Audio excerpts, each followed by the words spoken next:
Ladies and gentlemen, boys and girls, welcome to the Everything is Bad New Fangled Motion Picture Show. Hey there, one and all, and welcome to another episode of the New Fangled Motion Picture Show. I am Niall. And I'm Nolan. And today we're going to be reviewing probably one of the most anticipated movies for us in the last year, like in the last 12 months. Yeah. 1917. That's right, it's finally come out for people living outside of the LA area, and we're finally able to see it. So, without further ado, let's get into this. But before we do, actually, so I guess there is further ado.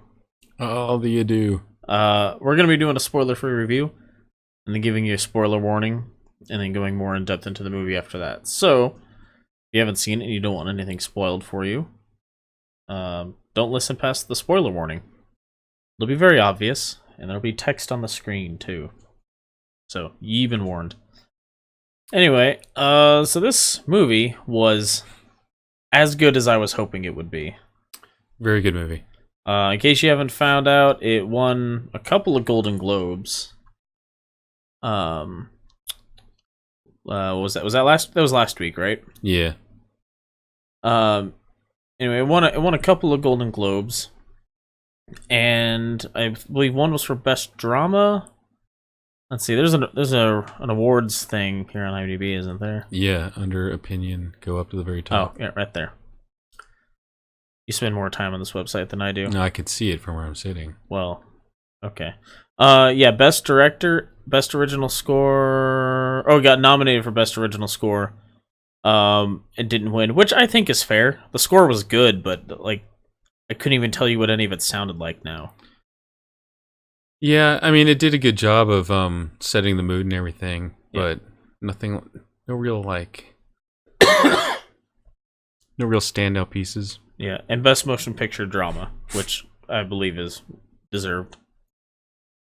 But anyway, so yeah, if you're unaware, basically, I mean, I don't know how you could be unaware because there was so much promotional stuff for this movie. You just can't have seen any movie like in the last 6 months if you don't know what this movie is about. But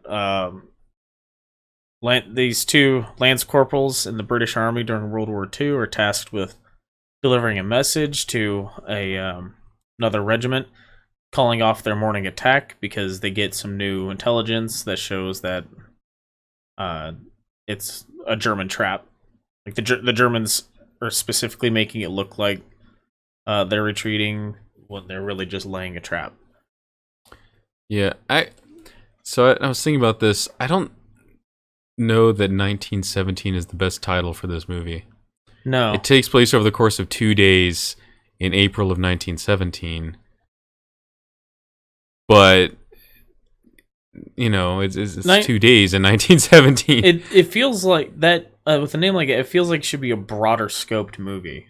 Yeah, but it's not. It's a very narrowly focused movie. Yeah, like I think the main characters, I think they only move a grand total of like A few miles. like 4 or 5 miles or something, or less than 8 miles or something like that. Yeah, well, they were told, like, yeah, run this message over there. The hard part is you're going to have to cross potentially enemy territory to do it, but, you know, they're looking at the map, like, yeah, it should take us a few hours. Yeah. You know? So it's a very focused point of view. It's definitely very much so about like personal struggles, not like the broader war as a whole. There's nothing about the politics of the war. Any combat is seen through the eyes of just these guys. Very narrow focus. I don't think the title actually suits the movie. No, I would agree with that. But yeah, the movie is also done as a single shot movie, like Birdman.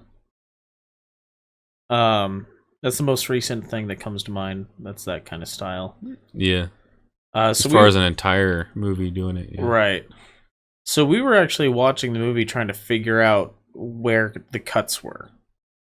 And they do a very good job of hiding them in this movie, a better job than in Birdman. And I mean, there were some spots where you're like, well, that's gotta probably be where like there's probably a cut there, like the character goes behind a pillar or something, or they go through a doorway and it's pitch black for a second. You're like, well, it probably cut right there, Yeah. And there wasn't anything that was quite as obvious as some of the stuff in Birdman. But so I think it was an interesting way of doing it, which definitely really makes the movie feel small scoped. Yeah. Really emphasizes that.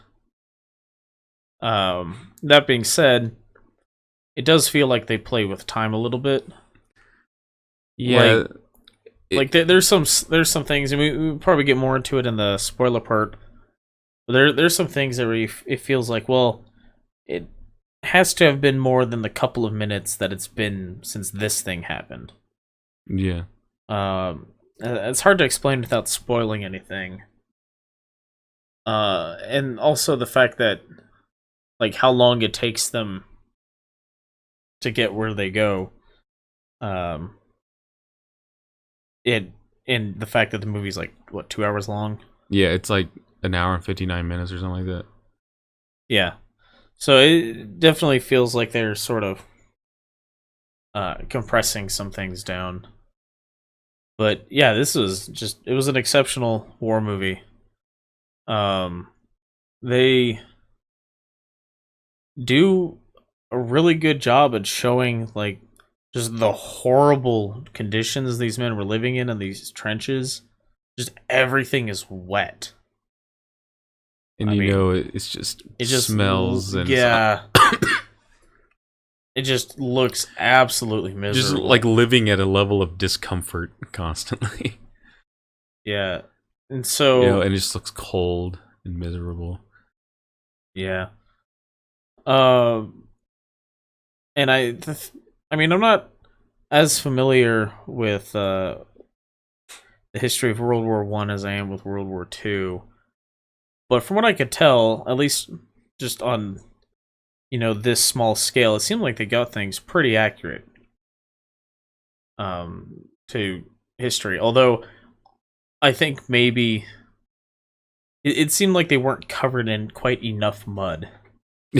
At certain after they crossed that first part of that first area in the beginning of the movie, they get to this. I was like, I feel like they should have just a lot more mud on them. Yeah. Speaking of accuracy, though, we ran into this. There is an incorrect goof listed on IMDb.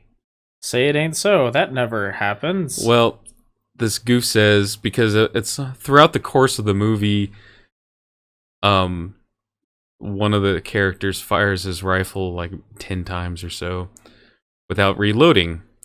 And so someone behind us in the theater was commenting on this. Someone on IMDb comments on this, saying the clip for the infield only held 5 bullets, not taking into consideration that the gun holds 2 clips. Yeah, the clip is 5 rounds. The clip is 5 rounds. The magazine. The magazine in the gun holds 2 clips, total of 10 rounds. Yeah. Well, what was weird, the guy behind us was saying it held 8. So that didn't even agree with what IMDb was saying. Yeah, IMDb says, only 5 rounds on a clip. You fired it more than 5 times without reloading. Well, okay, but there were 10 rounds in the gun. Yeah, it was actually a pretty significant technological advantage that the British had over the other major powers at the time.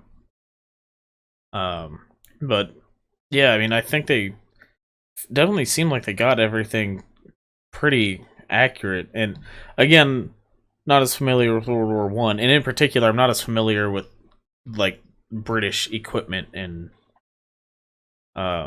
uniforms as I would be with, say, Americans. But it seemed like they got everything pretty accurate. As far as I'm concerned, France was entirely overcast during that whole war. Right? It's the way it looks in the movies, yeah. Yeah, I mean, just for the whole length of the the whole length of the war. You all right? Yeah, just, All right. still have a cold. Anyway, it's just overcast. Which I wonder if there was a featurette that was before every movie we saw for several months. Where they were talking about some of the stuff that went into filming the movie, and they were talking about the cast and crew sitting around out in these fields waiting for the weather to work with them. And so they the sky would become overcast for like half an hour, and then they would rush to get as much filmed as they could. So I wonder if like part of that was just to emphasize how like miserable everything looked and felt. Yeah, probably. Or to probably. put the audience in a certain mood, or maybe to make it easier to hide like the different shots. Yeah, that could be, because you don't, I mean, if you show up and you shoot for a day and the sky looks one way, you can't have it look different, later on, especially if it's supposed to be continuous shots. And excuse me. In They Shall Not Grow Old, most of the footage is actually clear blue skies, but then you consider that at the time the limitations on what cameras could do, you needed bright light. Yeah. So it's not like these crews could show up and shoot if it was overcast anyway. So they probably were waiting for clear days to come and get this footage that was used 100 that they made, was used for the that documentary. I mean, presumably they get more or less the same number of sunny days in France back then as they do now. I mean, yeah, I know, but it's just the way in movies, especially down in the trenches, it's always portrayed as just gloomy and overcast, and I think they want to emphasize just the... Yeah, I think a lot of that's to put the audience in a certain mood. Yeah. Too. But yeah, I mean, everything about this movie was great. The acting was great. The action was really well done and well paced out throughout the movie. The cinematography obviously was really good. Directing was really good. Colin Firth was really good. But I mean, Colin Firth. Mark Strong was in it and also really good. So, yeah, I definitely recommend checking this movie out. Especially because there's not really a whole lot to see in theaters at the moment. Does you want to see Star Wars again? Or Jumanji? Yeah. But, yeah. Got anything else to add to that? No. That's spoiler free. Alright, so here's your spoiler warning. Henceforth are spoilers, so if you don't want spoilers, stop listening now. So,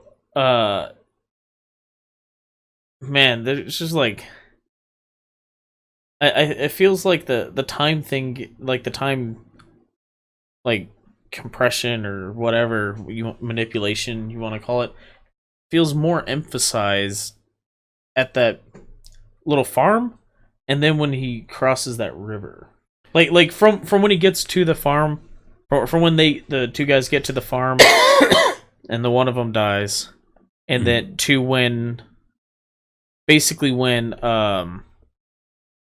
Schofield gets knocked out. Yeah, so here is kind of interesting in this like stretch of the film. They approach this abandoned farm, and a German plane gets shot down over the farm and it crashes into the barn, and they pull the pilot out, and he stabs one of the guys. Blake. Yeah, and like he dies from his wounds. And so when Schofield is dragging Blake's body to go.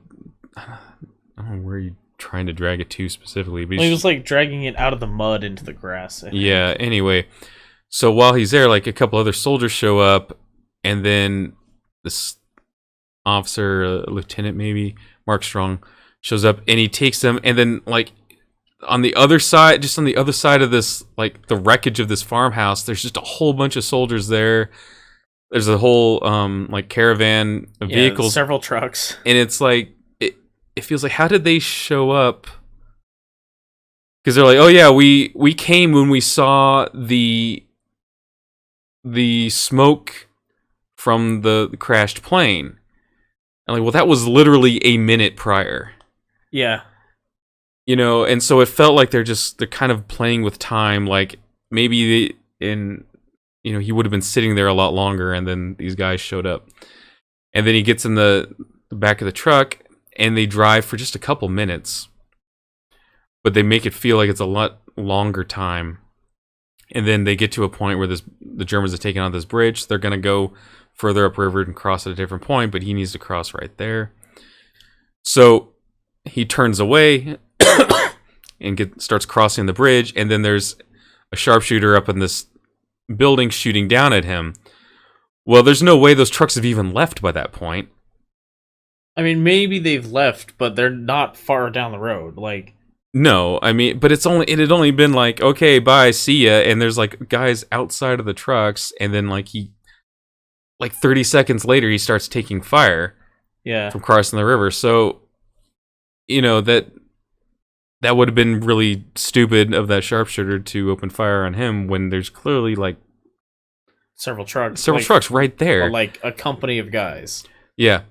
And so then he shoots at the guy. He manages to wound him, and then he goes into the building to finish him off. And from the time he gets like up into the building, like I'm trying to remember, was it darker? Like he goes. No, it wasn't. By the time he got upstairs, it felt. It didn't. I don't think the day was any darker. I mean, it was really dark inside the building, but I don't think the day was any darker. Anyway, yeah, they were like. It was this weird like situation where I think they were trying to like play with time a little bit.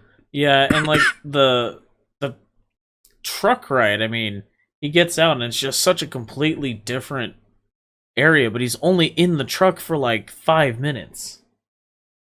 Yeah. You know, that truck can't have taken him very far. Right. So yeah, it's one of those things where like it's just sort of like a barrier between that set piece and this set piece. Yeah. So but I was telling you, it almost had a video game quality to it. Yeah, where it's like, here's this set piece, and then an action thing at the end of the set piece, and then next set piece, and then an action thing at the end of the set piece. Yeah. Like a very linear linear game. Yeah, it definitely felt like the sort of the pacing of a video game where each set piece is just the next level. Yeah. Because each one was a completely different environment too. It's like we go from the trenches to no man's land to German bunker to a farm to to the quarry, to the farm, to the trucks, to the town, to the river, woods, to the woods, to the field at the end. Yeah, like the new front. Each set piece just had a very different feel to it. Yeah, it was all just very different environments. But yeah, so he makes it to the end, and it's weird because it's very anticlimactic. Yeah, like he gets there and he delivers the orders to call off the attack, and they do, and it's like, all right. You know, and then like the I mean, rest. there was a little bit of him convincing Colonel Benedict Cumberbatch to read the letter, but once he did, it was just like, okay, you know. Yeah, and to me, and then like he goes and he finds the brother of the other guy that died, and lets him know, and then he sits down under this tree and goes to sleep. When the movie opened with him leaning against a tree, being woken up. Yep. And so it kind of bookends it, like 24 hours prior, basically, or like less than 24 hours prior. And to me, I mean, I'm kind of interpreting it as that being anticlimactic and stuff. It's a very small story within a very much broader, war. And if the movie had been about the war as a whole, then yeah, you would have this huge set battle at the end, or even about like a particular battle or campaign, right? Where it was just followed, these two guys, and then the one guy after the other guy dies, and it's just it's focused on him, and it was a very like small thing ultimately, and so to not have a big thing, because that wasn't his story. It also kind of emphasized that all this like hardship and horrors that he had gone through in the previous day is just sort of the norm, Yeah. It's like maybe not necessarily having to like cross no man's land to deliver an important letter, but like just all this, like he goes through all this hardship. His friend dies, he almost dies, kills a couple guys, and then he just all right, got his thing done, and it doesn't even sat down to take a nap. Like from the audience perspective, it doesn't even seem to like have much effect on anything. So it's almost like, was it worth it? Well, yeah, I mean, he saved the lives of 1,000 men or something like that, and so doing that, but you don't see the results of that as in the audience, Right. But yeah, I mean, you got anything else to say about this? No, not really. Yeah, I think we're pretty much covered. So, what's our next movie, Nolan?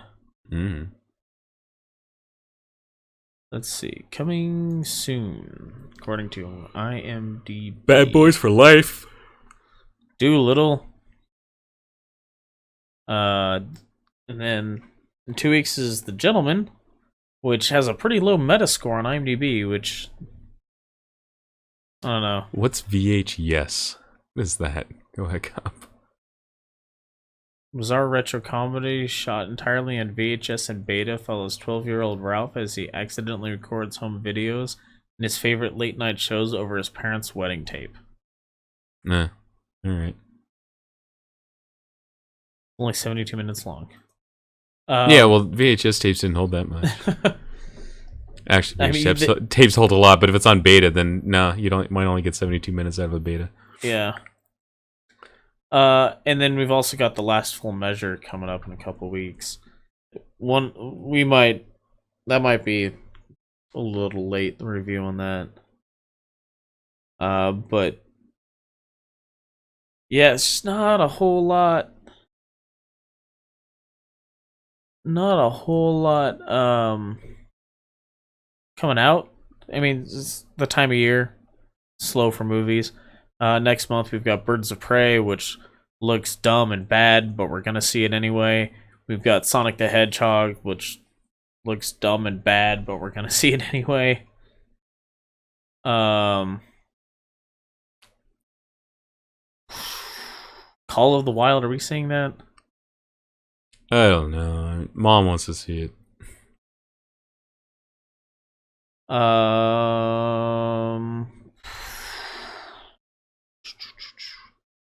Yeah, I mean, like we're gonna get into the doldrums. Yeah, like this is it. There's the new Pixar movie Onward, which I'm not. To me, judging by the trailers, at all. To me, judging by the trailers, the most entertainment I'm going to get out of it is not really the story, but a lot of the references to fantasy, like, you know, D&D and Lord of the Rings and stuff. Yeah. There's The Way Back, that Ben Affleck trying for an Oscar movie. Oh, yeah. Did My Spy get pushed back? Wasn't that a January release? Was it? I don't remember. I thought it was. They're They're like, Mulan. nah, we in better March. push this back. We got to make it funny. Oh, there's a new Peter Rabbit movie coming out. Also got Domhnall Gleeson in it. So he's that back also on the got first pushed back, right? There was I didn't even know about Peter Rabbit 2, so I don't know. I could have sworn that also got pushed back. Anyway, yeah, it's Oh, just finally, the New Mutants. That got pushed back a few years. yeah. No Time to Die, I think, is like the next big movie that we're excited for. That's in April.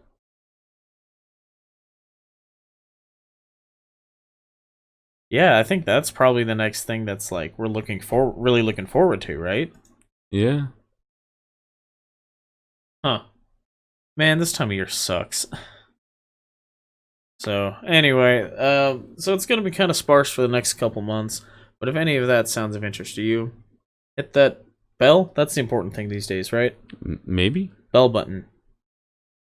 And then check out our other reviews. The last one we put up was for wasn't for Star Wars, was it? I think it might have been Star Wars. But check out those other reviews we got. And then check out our upcoming stuff. Because pretty much everything we see in theater we'll come talk about on here. So, anything else to add? Nah. Alright, until next time, thanks for listening. Bye. Toodles.